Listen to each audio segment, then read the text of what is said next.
All right, and welcome to the Casual Nerdcast. My name is Justin, and joining with me today is Amel, Hi. Andrew, Elephants are one of three mammals that undergo menopause. Whoa. oh wow, Science facts.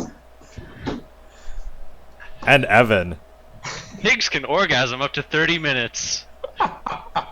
Can I get a source I'm on that? normal. There's a bunch of sources on that. Yeah, it's I tried to think of like the one science fact I knew off the top of my head. It's like, oh shit. I'll just think about sex. Orgasm pigs done. Hey guys, I'm normal. And Justin might be. I'm just hiding my weirdness inside. All right, so this week I wanted to discuss something that was very controversial at last year's E3, and it kind of just died down, and people seem to have a really mixed bag about it.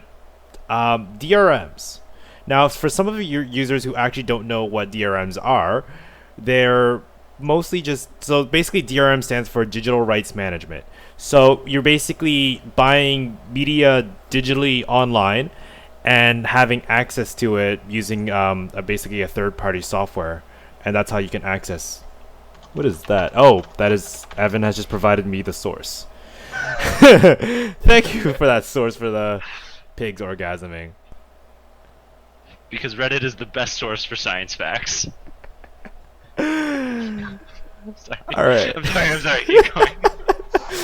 All right, so I guess I don't really have to explain to you guys what DRMs are. What do you guys think? How do you think DRMs are nowadays stacked against something like physical discs? It's been changing a lot. Like I remember, I haven't used iTunes in a long time, but even that one has changed from being very strict. Like you couldn't use any of their songs on a not iPod, and then now I think they're a little more open, aren't they? Last time I checked, so I remember I used iTunes back in like first year, and then I'm on Windows, so I decided, hey, let's use something that doesn't suck. Sorry, it does. But I remember iTunes files. They're in like a specific format, and even if you try and move non-iTunes files into iTunes, it has to like reformat them in some way or something like that. It really sucked, and I hated it, and I got rid of it. But yeah, sorry, just more information. But also like Steam uses Steam DRM. It's just a game that's just tied to your account, and it's there forever, isn't it? Yep. Pretty well, much. Until Steam. See, that's the question about DRMs. Is what happens when the company is kind of dead and you don't have. What if Steam dies? What if Steam goes down? What happens to our games? Yeah. That's essentially. Steam is. So if everybody remembers the Xbox One big controversy of like you can't be offline to play your games or whatever.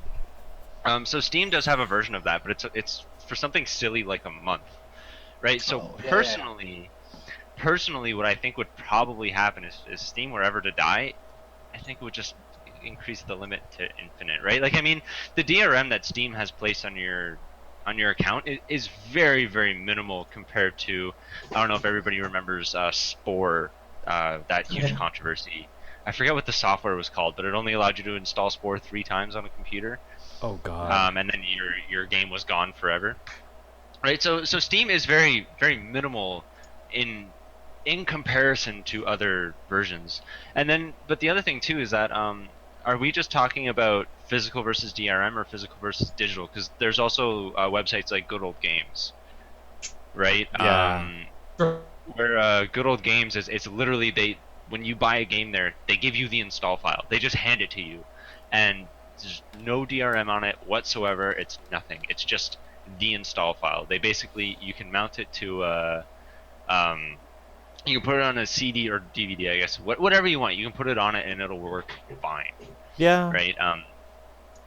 That's an interesting point then, because I guess it's almost kind of a kind of thing where digital and DRM kind of goes hand in hand, because in order for you to kind of obtain digital, you kind of, for the most part, are expected to handle some kind of third-party DRM to handle or organize all your digital.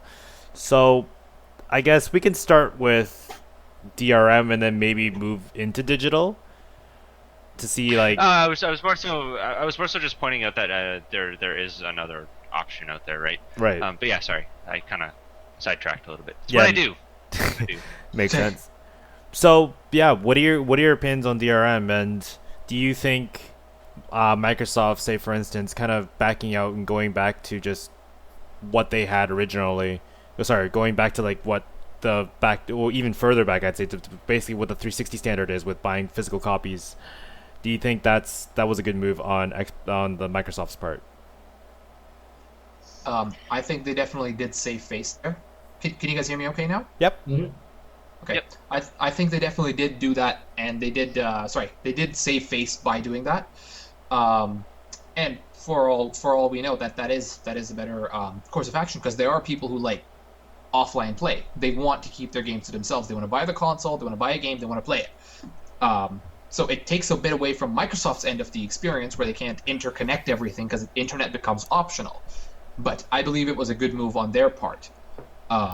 Keeping that in mind, there is, I'd say, good DRM, minimal stuff like Steam, and then there would be bad DRM, what you guys just mentioned with Spore.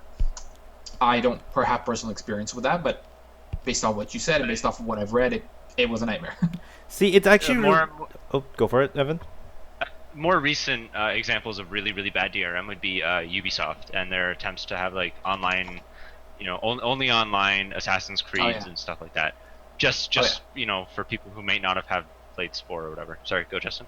Yeah, no, I was gonna say like it's always interesting that when people kind of hear the word DRM, they're automatically like, oh god, it's absolutely terrible. Yeah. Let's not do this anything. But they tend to forget that Steam is a DRM. I always find that the argument against DRMs never seems to encompass Steam, which is interesting. And sorry. yeah, no, and like when people say, oh, I like the ability to kind of borrow games with friends and stuff. Microsoft, if I remember correctly, did want to implement a plan regarding that. They were going to have a family share plan. You were going to be able to basically share your digital rights among other friends of yours, assuming they weren't like Insta ads. So it's interesting to see where people are kind of getting this conception that DRM is, the spawn of the devil, I guess we can call it. Well, I remember Andrew, you and me talked about this when everything was going on, and I'm pretty sure it was you, where we were very similar on the idea that I'm very disappointed that Microsoft got just completely backtracked on everything that they said, right? Because a lot of what they said had a lot of decent potential, right? Like, people were just seeing a lot of the bad, but they weren't seeing a lot of the good. Because, a lot of DRM does force consistency throughout your user base, which allows for greater opportunities within game development and within the actual console, right? I'm pretty sure it was you that I was talking to about that. Yeah, I think that they tackled it kind of poorly. They talked about DRM when they first announced Xbox One, but they didn't go into the thing, like the different features that they had, like things that you mentioned, like family sharing. If I remember, if you had a cousin or if your brother like moved to the other side of the country, you could share games digitally with each other, and the limitations were pretty lenient, I thought. So I thought that stuff like that was really cool, and they're talking about bringing people, like families together over video games, that kind of stuff. It was really, really cool. They just didn't talk about any of that stuff during their press conference last year. And I mean, another thing to think about too is that with something like, if a game was you were only able to purchase the game once and then it was your game forever. I mean, this also opened up the idea of, okay, well, if you're going to force me to buy a game and keep it forever, are the games going to then be cheaper? Are we going to start seeing more potential Steam sale like things on Xbox, right? Like this opened up the idea for all that, because the second you add in that a game can be traded in, we literally just carbon copy the current console generation that we have, but with newer graphics. Right, like that's pretty much what happened over this last generation. Like everything's just faster, everything's better, everything's more. But there was no real changes, right? Like from PS2 to PS3 and Xbox to Xbox 360, we had this huge surge of online play that completely revolutionized gaming in pretty much every facet, right? But from this generation, there's not much. Like there's a lot of share options, so now you can instantly upload to Twitch or whatever. But that's nothing really. To kind of address that, actually, what I'm seeing more so now, and that kind of ties in with the always online, is the ability for people to kind of enter your world, but you don't feel it being like a multiplayer experience. So the best example I can probably give, and I don't know if this happens at your Destiny beta at all, but like they have the big events where, say for instance, you're fighting a big boss or whatever, and you and your buddy are just going, then all of a sudden 10 people, actual players, all show up and you're fighting the same boss. Mm-hmm. That kind of experience, that's where it's like, it's not. That's why when it comes to like games like Destiny and Division, they're hesitant on assigning the name MMO, because in a sense it is and it isn't. Because in MMO, it's like you're persistently seeing people in your world, whereas Destiny and the Division, I don't think I'm seeing that. It's more so like party based, and then people occasionally drop in, but they're not like persistently there. I don't know. In the alpha for Destiny, it felt very MMO like. I don't think, unless I was in some very obscure, maybe instance or something like that, there was always people with me. Like, always people around, and what made it feel even more MMO like is I could be doing a quest that was completely unrelated to somebody else's quest, and they would still be in my game, right? So like I'd be going and killing guys, and this guy would be going and like collecting things. So that feels extremely MMO like, right? Just because never mind then. You're all just in a world. I mean, this was an alpha. There's a lot of connotations that come with that, because it was the alpha, there was only like 5 or 6 different things that were available. So now every single player is in this area. So their algorithm for pairing people might have gotten a little fucked up just because there was a million people in a single area or something like that. Or like, I don't know, like it's an alpha, so that's. But I'm just saying, from the alpha, it felt very, very MMO-like. Yeah, fair enough. All right, so getting back on track. So, do you guys feel like we do see the eventual? Oops, my phone went off.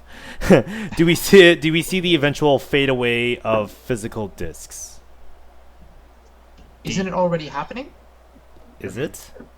Considering even on the next gen and current gen consoles, a lot of games are on sale on the PSN store and the Xbox Marketplace for cheaper than their disc versions. So people just buy those. And obviously PC is not even a comparison because Steam, Origin, whatever else, right? We stated this before that I think it was in the last podcast or one or two before, that I think we can all be in agreement that places like EB Games and Best Buy are dying, right? Like, I would be surprised if they're here within the next 5-10 years. So I think that just kind of answers that question of, yes, it is going online, right? I mean, we've seen that happen to books. I mean, books is not necessarily as prevalent as other things, but we've definitely seen that happen to music. I mean, HMV's dying. I can't remember the last time I went into a store and bought an album, right? Like, it just doesn't happen, right? So, I mean, it's moving in this direction for every single medium that we've seen. I don't see why it wouldn't happen here, right? I think it's interesting to see, like I guess we were addressing the one thing I actually wanted to talk about was with regards to Gamespy. So, say for instance, actually I'm going to show them the article on the side here.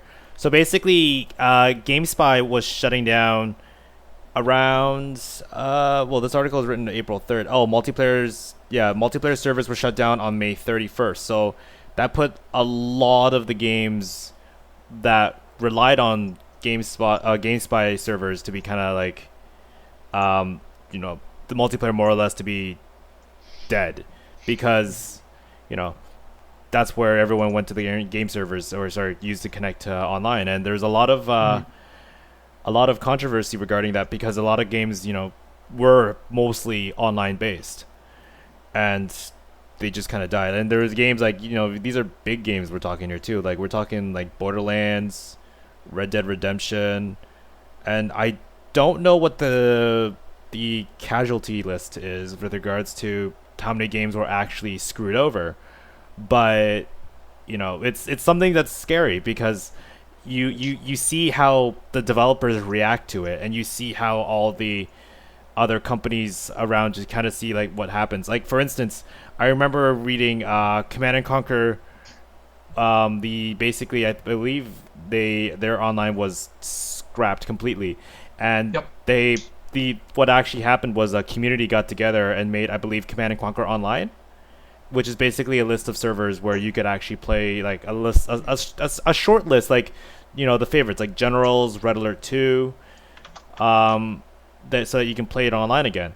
But it kind of sucks to see that the companies just kind of turn their backs on a fan base, and it kind of scares me to see like if that potentially could happen in a DRM like situation. Well, I mean, so from this, from a situation like this, I'm just going to bring up some other examples of, community-based servers coming up. It also just kind of, when situations like this happen, it just reminds me why I love gaming and why I love the community. Because Phantasy Star Online for Dreamcast still has community servers running. That game came out in like 1999 and its servers died like 2 months later. And it still has servers running. You can still plug in a Dreamcast, plug in an Ethernet cable, and play Phantasy Star Online. That's ridiculous. Like, that's amazing. It just blows me away. Or I remember Halo 1 was actually on the list of Gamespy games that got tanked. And Bungie actually opened up their own servers for their game. Right? Because back when they were making Halo 1, they couldn't really afford it. But now they can because they're fucking Bungie. So now they opened up their own private servers for that game. So you can still play that game. They just shifted servers, right? Right. Which is pretty cool. Pretty cool. I mean, like, those are the success stories, but I mean, there's still like... Oh, yeah. Yeah. There's still a list of games that have, no longer have it. So, like, I don't know how, say, for instance, DRM will address this in the future. Because I remember when I was telling my mom, I just buy all my games online, she was just like, you better download all of them and, like, hide them somewhere on your hard drive. Because if one day, if the game company goes bankrupt, and I couldn't really come up with an answer regarding that. I don't... Even That's why. Sorry. Go ahead. Well, I was just gonna say, like, my mom, if I told my mom I downloaded all my games, she'd be like, "What's a download? What's a hard drive?" And it's just there is a different. Our moms. Well, I mean, even going off of the benefits of physical. So I mean, this is kind of like a benefit for people like me, right? I am a big collector. I like seeing a list, like a wall of stuff that I've collected. And it's been really hard for me to shift to digital, right? Because, before I would walk into EB Games, love, trying to ruffle through all the used games that they have, find that super rare game and be like, oh my god, like I finally found, I don't know, I can't think of a very... I finally found Shadow of the Colossus, so I've been searching for this forever or something, right? Like, it's just freaking out. And then I get to, like, put it in the slot on my wall and just look back and be like, like, I've spent time and dedicated a decent amount of time to collecting this, right? And that definitely dies with online purchases and DRM purchases, right? Because now there's unlimited copies of a game. Now... that's one of the other benefits of a physical copy. But I know that's and looking at your Steam library just doesn't feel the same. It really doesn't, right? Because it's just like, and you also you notice like, oh, I don't even have all these installed, right? Like exactly. It's just not. It's really different, and it's been incredibly hard for me to switch over to that. Yeah. I was the guy where I would go into EB Games and buy PC games, physical copy. And Same just here. use the Steam key, just because I +1 to video game wall. That's I love that feeling of just putting it on the wall and be like, fucking there. Yeah, I know what you mean. I mean, like when I pre-order things from like Best Buy and Future Shop, those are still PC, so I'm not too far off from. Well, I don't go into a store. It's I get the best of both worlds: online ordering and physical copy. Yeah. Yeah. So actually, the one thing though that does irk me regarding physical copies is the long ass serial code I have to enter when I have to install it. That's also only for PC though, right? Like for console games, you just put it in and it's done. And then even when you buy a game online for PC, it's just Yeah. right. Like that is sorry for consoles. That is literally just a PC problem, Yeah. Yep. right? Which I is- have problem. Although there's the time when like you would get like a code for like multiplayer, like some certain content like, if you bought it new. Yeah. Remember that? Yeah, or even Yeah. for something like Microsoft Points or Xbox Live, you still have to enter that long ass code, and if you don't have a keyboard, like have fun with the controller and keyboard input. But that takes like 15 seconds, okay? And you know what? This is actually another interesting thing about the whole DRM versus physical copy. EA, I think they recently got off their high horse and got rid of this. Yeah. But in the late years of PS3 and Xbox 360, they'd been implementing online activation codes, right? So as Andrew was just saying, you buy a game new and you get a code that lets you play online. If you don't buy the game new, you don't get this code, and you can't play online, right? Which is a kind of bullshit, but kind of decent way to get people to buy new games, right? Yeah. Like it's bullshit for the consumer, but it's one of those things where I kind of go, I do kind of understand, but Yeah, fuck you. at the end of the day, like video games they're not like an unalienable right, like Yeah. food and water and shelter, like Mhm. and so these companies are companies. Their focus is a business. Their job isn't to make Mhm. great games first. Their job is to make money. So I do see how they should defend themselves to a certain degree, and it's our responsibility as consumers to like vote with our wallets. If a company is doing something we think is really unfair, then we have to not buy their product. Like call it like the example is when Call of Duty map packs first went for $15. Everything DLC video games were all like $9.99 at the time. Downloadable stuff. It was crazy to see a $15 price tag on like the PSN Xbox Live DLC kind of thing. And everyone complained about it, but then they sold like 2 million copies of that DLC the first day it came out. Like if people didn't buy it, you know for sure Activision would said, never mind, all Yeah, DLC. put it down to $10. $10. Like so Yeah, it's and our responsibility. I actually really And, like what oh, go for it. No, go. Sorry. I was gonna say I actually really like what Titanfall does, because what Titanfall does is all their DLC is just maps, and that's it. Anything that's like new gameplay, new game modes, new weapons, new updates, like say for instance new customization things, that's all free. Mhm. So Well, I mean, so like that- it even Call of Duty basically just does that, right? Where like most of their DLCs are just kind of like 5 map packs and maybe an extra zombies map Yeah, pack but or something, right? The difference he's talking about though is all of the game-changing stuff is still free yeah. in Titanfall. Sorry, define game-changing stuff. So like different game modes. Game modes, weapons, burn cards, like he mentioned, things like that. Whereas maps are just hey, more gameplay. Yeah, I don't know enough about Call of Duty to Okay. state if they added that stuff in with the DLC. I don't think they did, but then again, don't it's think so either. Activision. It's Activision, so they're sneaky motherfuckers. Oh, and Battlefield. Battlefield. Point your fingers all at Battlefield. What about it? They definitely do it. The new game modes with the DLC. I don't know. For me, I don't have any issue with putting a paywall behind something that was made after development, right? I have no issue with that personally. Like if they're gonna add more content to a game that I already purchased, if they make it free, that's fantastic. If they don't make it free, I totally understand. Like I'm not gonna get mad at them for it personally. As long as it's priced right. You know, Yeah, like as it's long as if they're gonna charge me $20 for a couple maps, I'm not gonna be for it. But if they charge me $20 for a couple maps, a couple game modes, you know, maybe some extra single player levels, and like a bunch of extra stuff that adds to the game, I'm okay with that, right?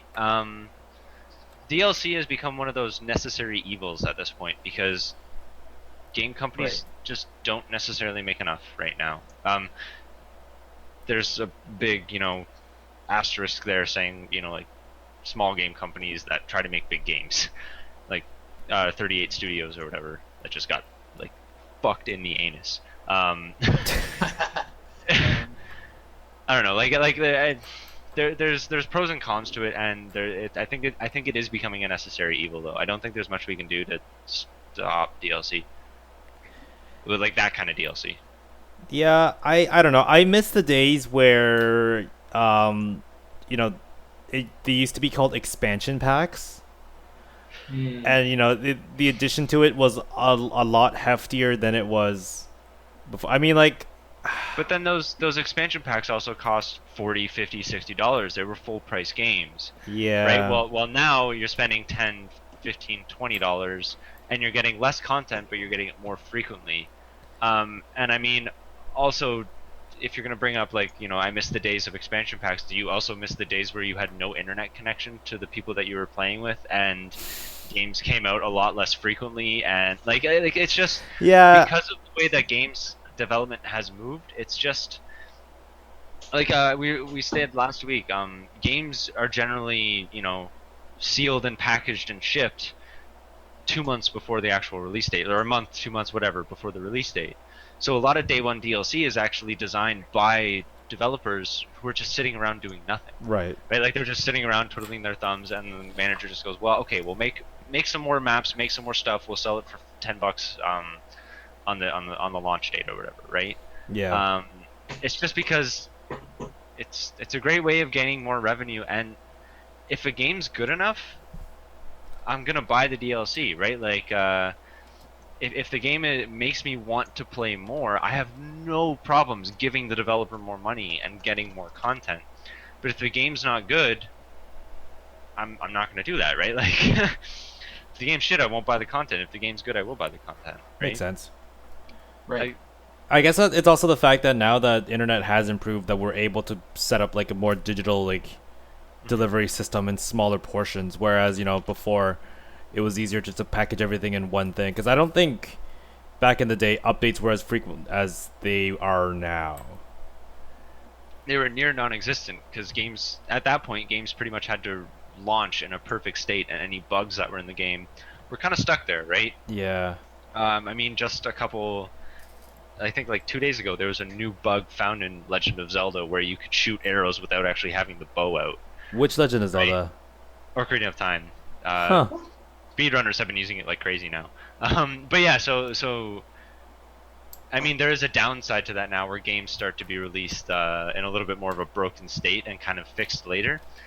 But that benefit also gives us that idea makes games come out a lot faster, right? Yeah. So it's a give or take situation. It's like, you know, do we want a Diablo game every 10 years, or do we want a new Diablo expansion every couple years, or do we want an expansion every year and they maybe have to patch it a couple times? Yeah, I mean Blizzard's kind of a cult now at this point. It's they don't really need to advertise. They just have to name drop, and like fans, we'll just say fans.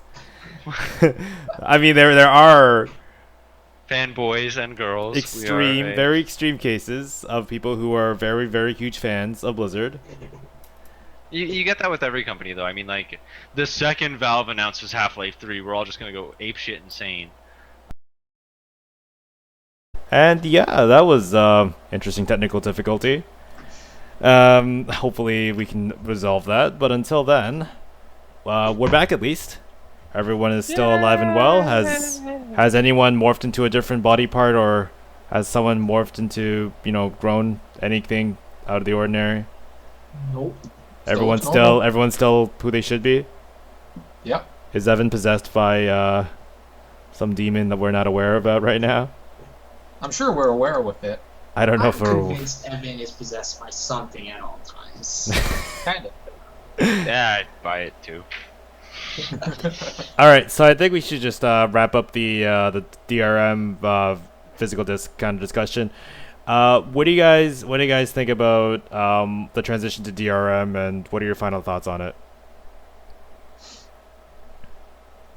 Evan, you want to take it? Or And Andrew? we'll go before your internet breaks again. That's a good idea. I didn't really get to talk about it. Sure. Since I didn't really hear much of what they said in the first place, there's probably a half of it's going to be like duplicated. So in regards to DRM, if used Point of a conclusion. if used properly, it's a great tool. But you know, what we've mentioned with a couple of companies, like what Ubisoft's been trying to push down people's throats and whatnot, it's very, very easy to abuse, and it's very easy to lose people's trust in that regard.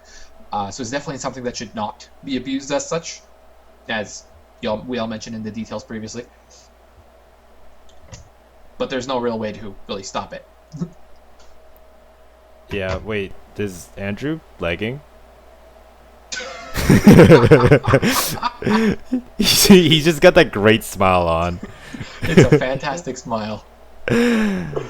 Justin, why don't you say your? Yeah, so I have you know, it's a very love-hate relationship with DRMs with regards, you know, how I feel about it. Sometimes it can be your best friends, other times it can really crucify you.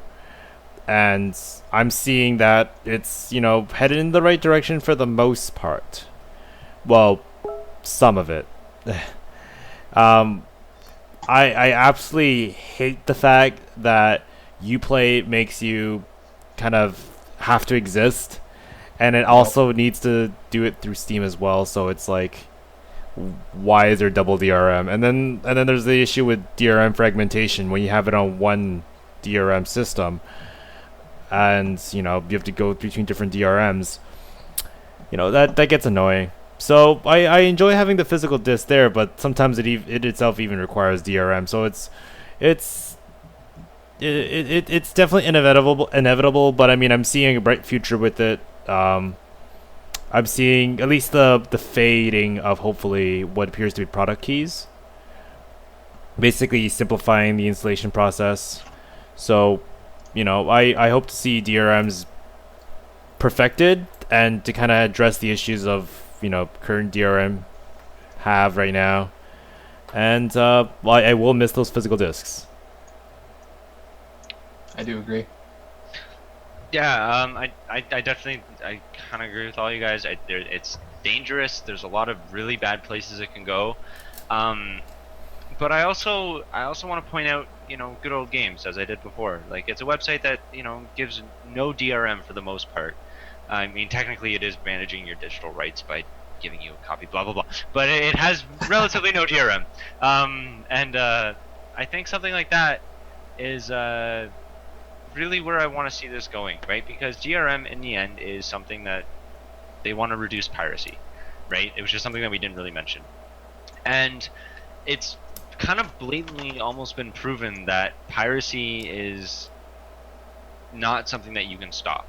And by adding things like DRM, you really increase the amount of piracy that is happening, because you get everybody now hating on your game for having DRM, so they pirate the game just to spite you.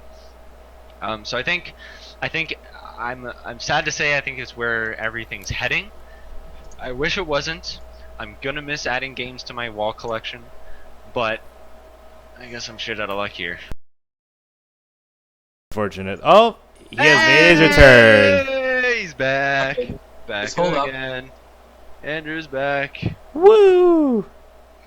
And then you can say the exact same thing you just said. So to move on to our final topic, and then have fun with some video Does editing. Andrew want to give his last 2 cents about DRM? No, just move on. It's great. It sucks. Welcome to what we've explained this as. Andrew is the representation of the general public. It I sucks. represent my mom. All What's a right. hard disk? All right. Exactly. So now move on to Hard disk. our final topic. Kids think that the original Game Boy is a piece of junk. So, Kotaku released an article that I saw that actually was posted regarding how kids were, well, very young kids, were playing around with the Game Boy, but they didn't really know what to do with it. They, to be honest, the kid just kind of held on to it and just were like confused, and they pitied the people who had to deal with it. And I remember hearing about some comments about how they were just going to move on and play with their iTouch or iPhone or whatever it was that they're playing. So, yeah, it was an interesting video to watch, a bit painful to see. Yeah. Well, yeah. It's interesting though, because this is something. I mean, this is something that games have to deal with, I want to say more than other media, but there's arguments for and against that, where it is incredibly hard to go back and go back and play old games, right? Even for me, if I don't hold great nostalgic value for a game, I'm not going to go back and play an N64 game, right? Because it looks shittier, game design has probably improved from then, right? Like, it's really hard to go back and play an old game. There are very, very small, things that get rid of that. But, when going into game design, it's not necessarily possible to assume that every single person in a game design course or a game design class has played Legend of Zelda or Ocarina of Time or even A Link to the Past or even, I don't know, the very first Zelda or something like that, right? Any of them, yeah.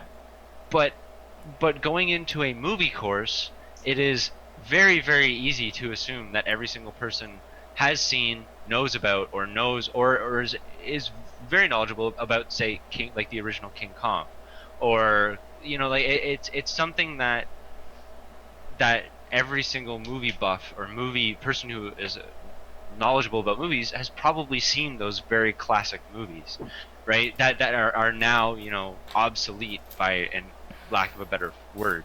But with games, you don't really have that. There's no set of 10 games that it's just like, oh, everybody's played these. It's like, well, no, if somebody was born later than us, they probably haven't played them, right? They have no reason to have had to play them. Right? I would disagree with a little Disagreeable, bit. yeah. Because first of all, like the kids react to the Game Boy thing. It's funny because it's sort of those videos are sort of set up at a disadvantage for the kid. Like, they're just kids and they just hand them a block and they're not given any instructions because it's funnier that way to see them mishandle it. And I think that what video games is going through right now is something that all the other entertainment mediums have gone through: books, music, and I would include movies against. I disagree with you. Like, I don't know, there's a whole bunch of like silent films or black and I remember when my dad tried to show me these Sherlock Holmes films that he really loved when he was younger, but they're all black and white and I couldn't stand it at the time as a kid. But I could go back and I could play any like SNES, NES game. Like some of those controls are still so tight and they work so well. But it's also just because I'm like, video games is my thing. They're the history that I want to like respect and be knowledgeable about. So I would say, similar to not everyone listens to the Beatles anymore. Not everyone listens to like awesome like 70s, 80s, 90s rock bands like Deep Purple or like that kind of stuff, unless you want to be knowledgeable about it. You want to go back and look, and I think video games will be similar.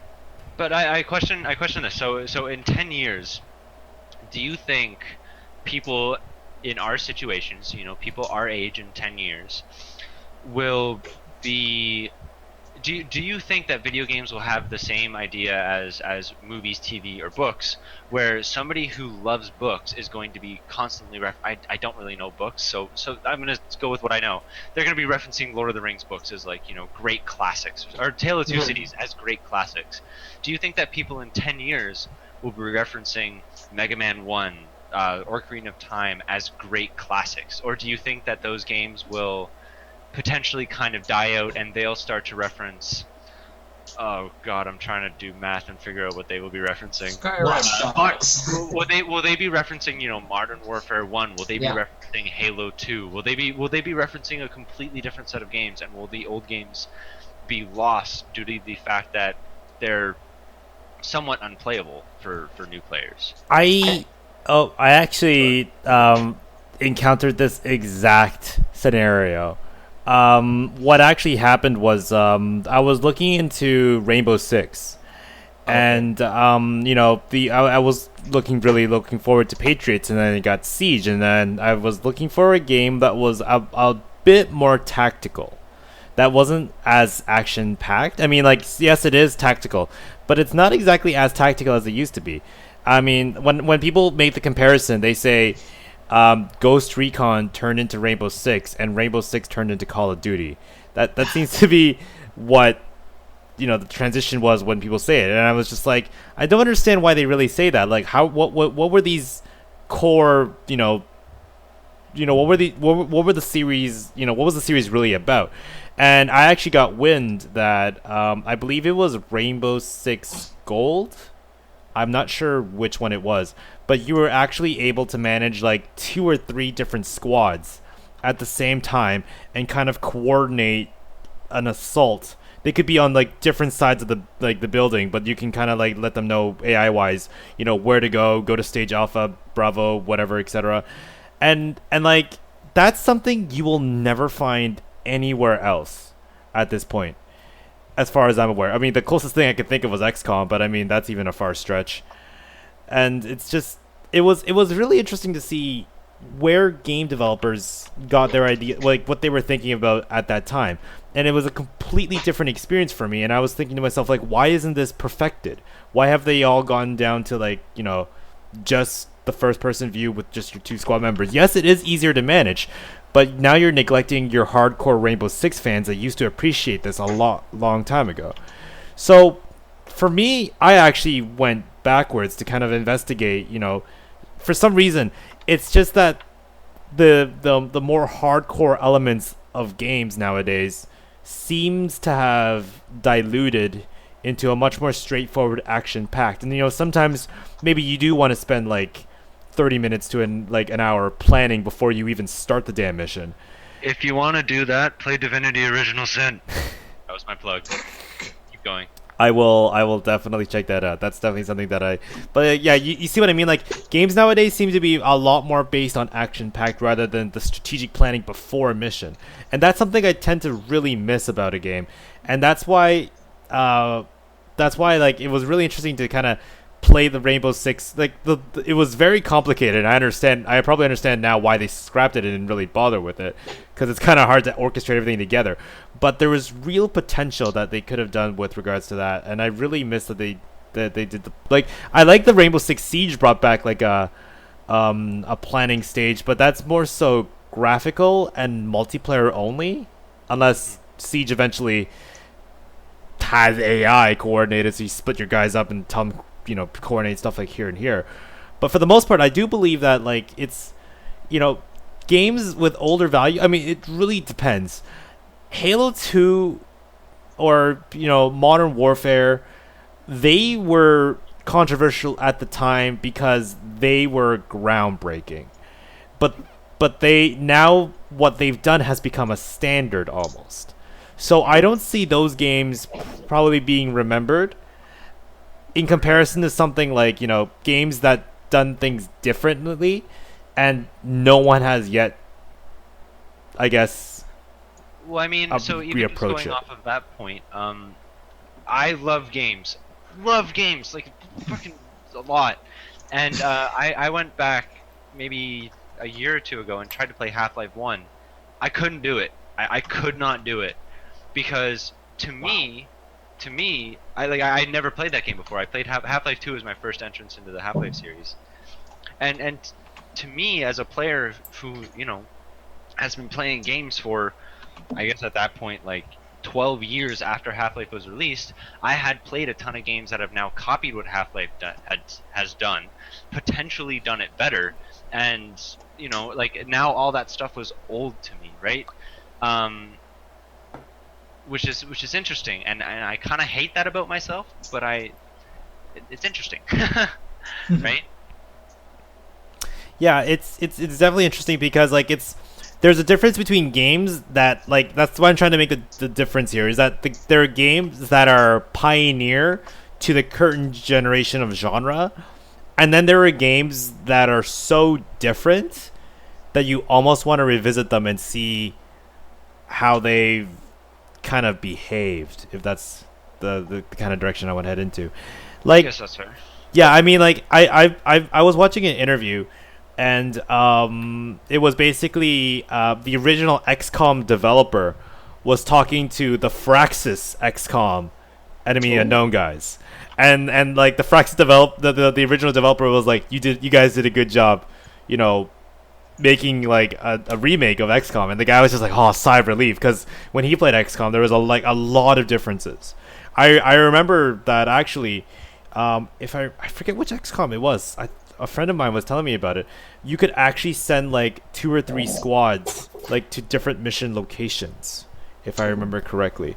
So like that's another element of strategy, and it's interesting to see like how, I guess, less focused games are in the planning staging of things. So for someone who would like to see, how previous games did it, then I think it'd be interesting to kind of revisit games. And I don't know if you ever heard of the game Evil Genius. Have any of you guys ever played it? Yep. I played it. I still play that from time to time. Like that's like an 04 game, and it's glitchy, but it's. Did you play it in 04? Like the initial idea is like, are these games Yeah, right? that's Like true. if a game's nostalgic to you, that kind of, no offense, throws the I go back and play that game out the window, because now Yeah, okay. I mean, like I go back and play Ocarina of Time all the time because I grew up with that game. That game is still as amazing as it was day one. But I think somebody who is 15 now playing that game would have the same experience as I did? No way, right? Like they're not gonna appreciate that game for what it was, because now every single game does what Ocarina of Time does. So I'm gonna go back to Rainbow Six then. I do agree that there are some games that don't that do something special and then it's just kind of lost. But I think those games are far and few in between. And for example, like with what you said with Rainbow Six, I would not consider Rainbow Six a staple of gaming, right? I would not consider that, if I walked up to somebody and they're like, oh yeah, I love games, I'm a huge video game advocate. It's like, oh, have you played Rainbow Six? Oh no, well then like that is not, to me. If I were to say like staples of movies, I would say original King Kong, Psycho, Star Wars. Like there's these movies that's just kind of like, these are the best movies, right? And Rainbow Six, while yes, it's interesting, and yes, it has some really interesting gameplay mechanics, those aren't the games that I would say like, these are the best games. These are the games that prove that video games are what they are. But I don't think it's about what are the best. Like I think if you went to become like a film major at some huge film school, I don't know, you wouldn't be watching Shawshank Redemption in every course. There would be specific things like, this is a class, or we want to teach you right now about certain camera angles, and we're going to watch these films probably no one else has ever heard of, but the film people know this is a really good example of that, so we're going to show you this. Just pointing out one movie that I know for a fact is shown like a million times in film is in film learning is something like Psycho, right? Psycho is one of those movies that is just kind of arguably flawless in almost any way, right? Like it just, in terms of what it did, it was phenomenal. The camera angles were perfect. The music was perfect. Like it was. I mean, yes, you could probably improve it. Blah blah blah blah blah. Like maybe make it in color. I don't know. But still, like that is a movie that any film student has seen 800,000 times. Yeah, right? But for every one of those movies, how many movies come out? I think it'd be the It's same. true. But do you think that there's the equivalent of games, and do you think that that's going to consistently change as people grow? I think Super Mario Brothers will be one that, if any self-respecting like game designer will have to at least play or watch someone play. I think so the next few years, yeah. Yeah, and also the thing that we forget is we're one of we're kind of like the half generation after the first generation that really started playing games. We're like 1.5 second generation. For the first time, there are going to be people who grew up playing video games who have kids and are going to be able to tell. Like, the reason I found out about all these old, like, I love music, and the only reason I know about these old musicians or classical musicians is because my dad told me about them. Agreed. He listened to them in the morning, blah, blah, blah. So I think when we grow up, and there are kids who, like, our kids start learning to play video games on their super hologram, whatever. We'll be like, Kens. and they're like, oh, like, you like this thing that's called a platformer. Something that might interest you, little Jimmy, is Super Mario Brothers, it's like the first and one of the best platformers ever. I think another thing to think about too with games though is games definitely have a time commitment that movies, music, and TV definitely don't have, right? Because like I can go back and watch original King Kong, which is somewhat hard to watch for, like it is. It's very slow. It's very old style of movie making, but that's an hour and a half out of my day, or however long that movie is, right? But going back and playing, I'll just continue with my Ocarina of Time analogy here.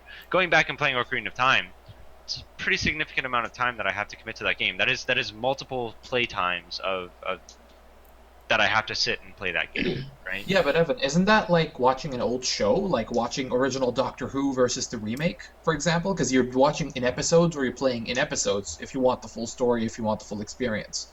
I think movies aren't necessarily the best analogy there, is in comparison to TV shows. Movies can like somebody who studies film in general, just TV and movies.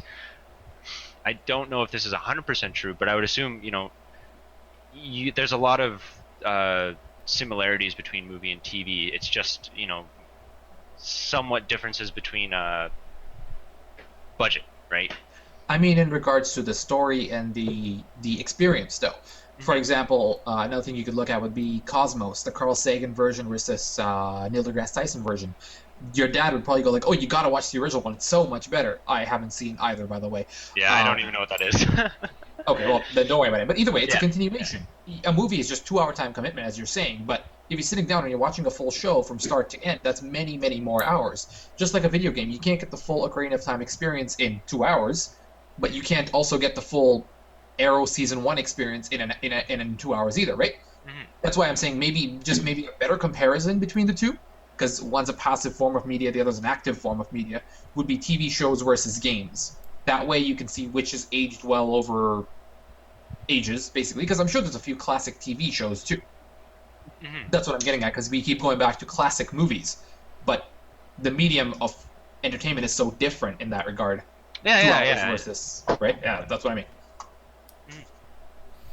Yeah, I think Evan's point does make sense for like a general public sense. Absolutely. Like if I was teaching my kid, he wouldn't want to play like Super Mario Brothers for however many hours it would take him to finish. He might play like World 1-1, World 1-2, or he might find a pipe and skip and play. He'll play like 2-3 levels, right? If he found the pipe level like the first time playing Mario, you have a genius. Then he doesn't need to play Mario anymore. Send him to. Yeah, anyways. But that point does make sense. Like an old album takes like 45 minutes. And you can you can sit and do something else while that's going on. Like that is true. That's why I mentioned active rather than passive. Yeah. Yeah. Yes. It's exactly that. Right. Like when I'm playing Mario, I kind of have to be playing Mario. Right.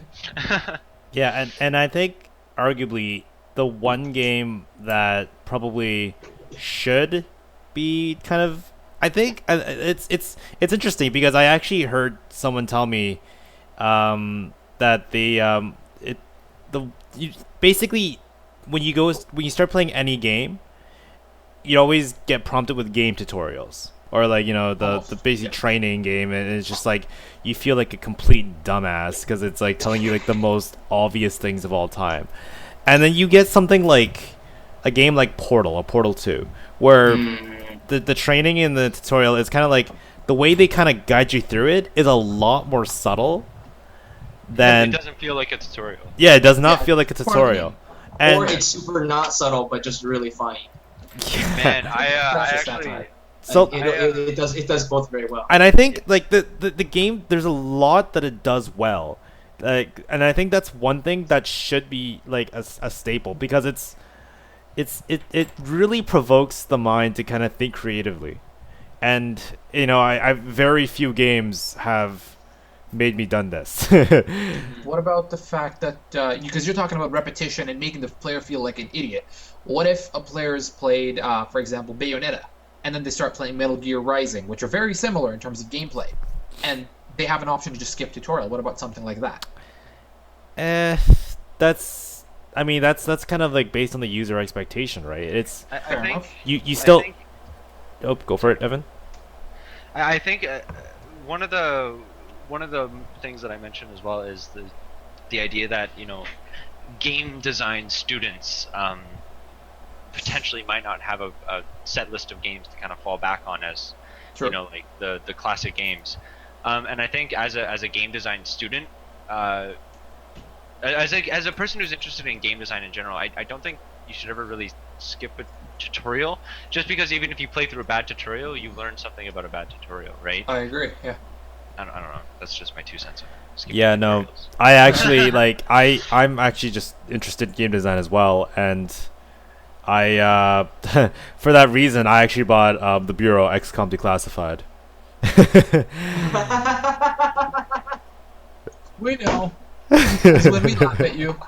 Everyone, take a minute, just laugh at Justin, and then you may continue. That's dedication. That's how bad I want to learn about game design. I bought Oh, yeah, I'm sure. I bought Declassified, and like it didn't take much time for me to figure out that this game will be forgotten, and I'm pretty sure will soon be forgotten very fast. I know it seems it seems like an award-winning idea, and they still managed to screw it up. But yeah, I don't know. That What do you we'll rant about that another day.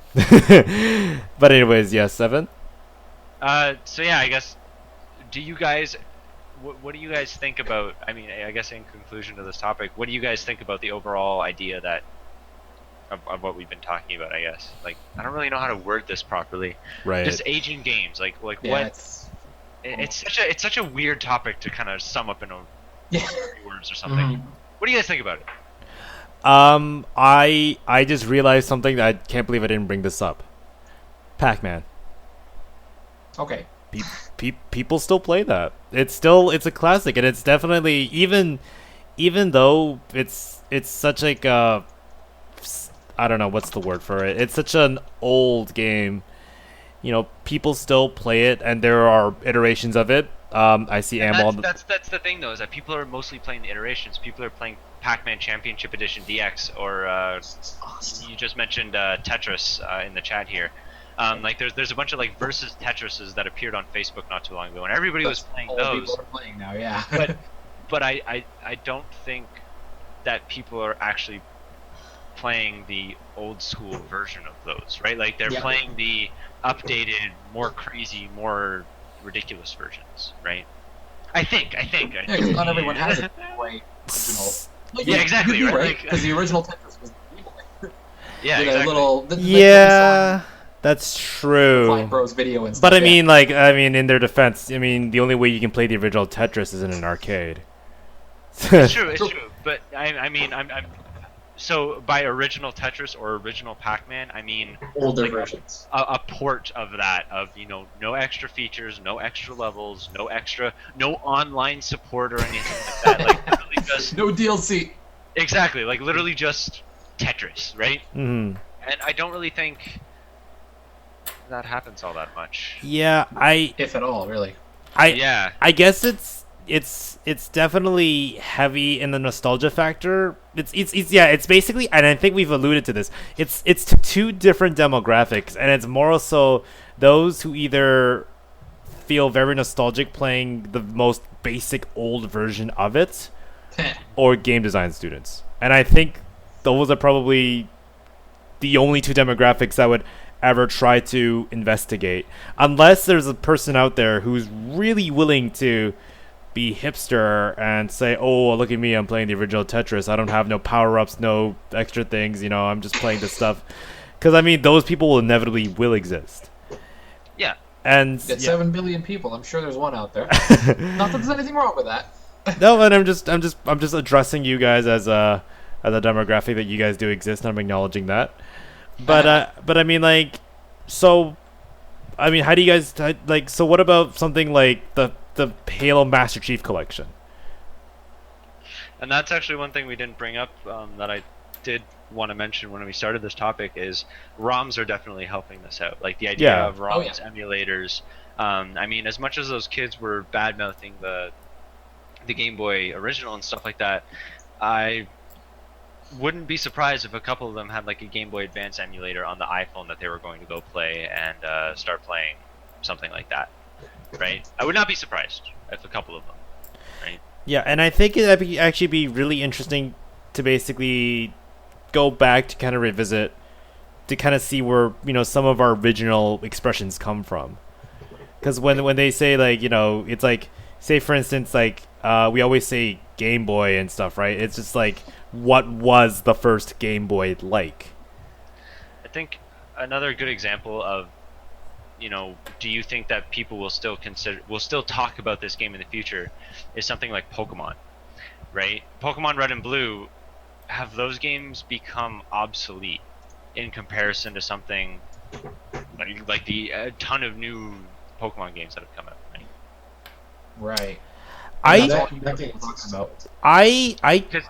Because to me, Pokemon is a basis of my love of game design, right? And just gaming in general. Period. Like, no question about it. I don't think red or blue would be considered obsolete. It's as as bad as it sounds. I'm gonna quote the most hated person on the internet, and that's Donna McMatrick. When he said that you guys wanted an offline Xbox, they have a product for that, and that's the Xbox 360. There is some merit to what he's saying. I don't like him as a person, but there is merit to what he's saying that, you know, sometimes if there are things you don't like in the newer product, you can always go back to the older products. And that is definitely what I did with Rainbow Six, and that is inevitably what some people will do when they say, you know, I want a simpler Pokemon. Because, say for instance, something like, you know, the new current Pokemon has like Mega Evolution and like a bunch of TMs that are, you know, I want things to just be like, you know, 150 set Pokemon, that's it. I don't like, if you're willing to sacrifice the graphics for it. I mean, let's not put graphics in the equation. Let's assume everyone can take the graphics. Let's just look at it from. But I think that needs to be part of the equation, right? Okay, fair enough. That was one of the reasons why I had a really hard time playing Half-Life 1, right? Yeah. It's because it was just like, I've done this stuff before, and this game is just not as, it doesn't, like, I could go and play another game and get the same experience, but it looks better, it feels better, and I don't know, right? Like, I think that has to be in part of the equation, because to people who are nostalgic for a game, graphics don't matter, but to people who aren't, they do matter. So, right? I mean, like, what about things like Fire Red and Leaf Green, which are basically graphical updates then? But they also take in mechanics from like Ruby Sapphire and stuff like that. Did they? Okay, never mind then. They have the updated roster and they have all the features. Okay, so never mind then. Yeah. They're not the same game. They just happen to, you know, have Charizard in them. I honestly think, like I said, the two demographics. Okay, let's have a third one. The three demographics that are going to be really addressing these much older games are either A, the ones who were affected by this in their past and, you know, like to have the nostalgia feeling. B, game design students, and C, those who wish to not be as mainstream as the others. I mean, like, we still get people listening to vinyl. It's still around. Yeah, and it's going to be around for a while. there is a very decent argument as to why vinyl is better than fair enough. Than anything else, though, right? There's pretty much no argument as to why a Game Boy Color is better than something else, right? Like there's obvious reasons as to why the newer things are better, right? Yeah. in a lot of cases. In some cases, no. But I think, yeah, it really depends on the direction of the game, and I think the only example that I could actually bring up was literally Rainbow Six when I mentioned that, you know, the game mechanic is literally so different from what it's become now that it's actually worth investigating. But with very popular franchises, I mean, like, look at Call of Duty. Is there any really reason why to play the Modern Warfare 2 or 3 or Black Ops or anything? You could just play the latest iteration. and that will I mean, be. you get the story out of it, but you're not going to drop $20-30 per game just to play a 3-hour story either. I played Modern Warfare. I played Modern Warfare 1 for the first time 2 months ago to see what the hype was about. Yeah, the game really, and that's the thing, right? Like that game at its when it came out, completely did stuff in story that no other game had done before. Yep. And Right? and to be quite honest, like I actually But still now, felt. but now that stuff is done in every single game, so it's like, oh well, now you're not getting the cultural shock that game was at that point, right? I still Which is- felt like Modern Warfare 1 was better than 2 or 3, even though I played 2 and 3 first. Which That's is interesting. I really like that game. The ghillie suit mission, Oh, that mission's so good. still good. Oh, yeah. it's more so the fact that I like the site. It actually felt like, you know, actually there.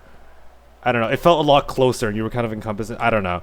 I don't know. I liked it a lot better than 2 or 3, and it's kind of sad that, you know, it actually felt like a newer iteration of Modern Warfare. it felt really sad. It felt like a very refreshing experience for me. You don't know how happy it makes me that you're saying these things because I love Modern Warfare 1, and Call of Duty just makes me so sad. But I love the fourth one. So, but like that's what I'm saying. Like it's, you know, you'll sometimes get people like me where I get shammed for not playing a really old game, and then I'll feel guilty about it and eventually pick it up. Like I started picking up Arkham Asylum, like just recently, so that I could prepare myself for Arkham Knight. And The thing about Arkham Asylum though that I question is, you know, come 5 years from now when Rocksteady has come out with more games that aren't Batman, because I mean Arkham Asylum is kind of the first game of its kind, and if you haven't played any game in the Arkham series, you have not played Arkham Asylum, right? Yeah. So going back and playing Arkham Asylum now, it's going to be a new experience. But come 5 years when Rocksteady has made, say, I don't know, a random other game that has Arkham Asylum's mechanics, you know, going back to Arkham Asylum might not be as easy as it is now. unless the Batman experience is truly a unique one. Which it really is. But For I can't say For that. Yeah, I can't say that indefinitely. Right. Well, with my wide plethora of gaming knowledge and, you know, of here and there, it definitely does feel like it thus far. Yeah, The only thing that remotely as comes of- close to it was as of- Sleeping Dogs, I'd say. as of right now, the Arkham Asylum series is the best way to be Batman. Well, it's... Yeah. There's a bunch of they don't... You're right. Yeah. That's why we said as of now. We'll see who... Yeah, gets as of passed right on to now, later. that series makes you feel fucking badass. Anyways, So, Amal Andrew, what are your final thoughts on the that was topic? a long conclusion between two people. I've come around a little bit from what Evan said, but I think well, basically what we've talked about is pretty similar. Like there will be game design students, there will be some enthusiasts. For the most part, I think a lot of people will just move on. Yeah. Which is kind of sad to think about, but Unfortunately, yeah. it makes sense. Old games is old. Move on. Get the better stuff. At least for the foreseeable future, we'll see what happens when it comes to like 20 more years down the road, and we'll see if people are still playing Tetris and Pac-Man and see where it comes to, right? Maybe there'll be these fancy remastered 3D holographic versions. We don't know. 3D Pac-Man. Oh my god. Maybe with VR we eat the pills and it actually gets you high. And You see ghosts? yes. Let's not. That's called drug trafficking. No, it's called Friday Night. I mean, Fair enough. We need to go to sleep. Depends how you're looking at it. But yeah, all good. All right, sounds good. Otherwise, we pretty much seem to agree with you guys. Yeah. On and off. Yeah, I guess these kids do have some merit. Funny video. Let them be. Let them enjoy their new stuff. yeah. Okay, Right. so that's it from us. I still haven't figured out an outro.